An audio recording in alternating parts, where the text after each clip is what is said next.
আসসালামু আলাইকুম। আমাদের দেশে 25 থেকে 30 লক্ষ বেকার, শিক্ষিত বেকার। দেখছেন বিভিন্ন আইটেমের ভর্তা, অন্তত 20 আইটেমের ভর্তা আছে এখানে। সব ধরনের মাছের ভর্তা এবং বিভিন্ন রকম শুটকির ভর্তা। এখানে ভদ্রলোকের সাথে আমি কথা বলছিলাম, জিজ্ঞেস করছিলাম যে আপনার দৈনিক আয় কীরকম। এই ছোট্ট একটা ফুটপাতের ভাসমান দোকানে 3 জন তারা মালিক সহ কর্মচারী কাজ করেন। তো আমি তার কাছে জানতে চাইলাম যে আপনার দৈনিক দৈনিক ইনকাম কত। তিনি বললেন হয় 2,000 3,000। তিনি তার ইনকামের কথা জানিয়েছেন 2 থেকে 3 হাজার টাকা।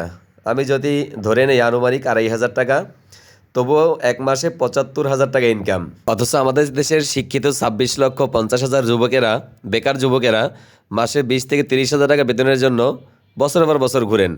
বছরের পর বছর সরকারকে দোষারোপ করেন, বিভিন্ন সমাজকে প্রতিষ্ঠানকে দোষারোপ করেন, বিভিন্ন জায়গায় আন্দোলন করেন, বিভিন্ন জায়গায় মিছিল মিটিং এগুলো করেন। তারা কোনো রকম ব্যবসা করবেন না, এটা থেকে বেরিয়ে আসা উচিত। বেকার নামের অভিশপ্ত জীবন থেকে নিজে সহ নিজের পরিবার, নিজের দেশকে রক্ষা করুন। ধন্যবাদ।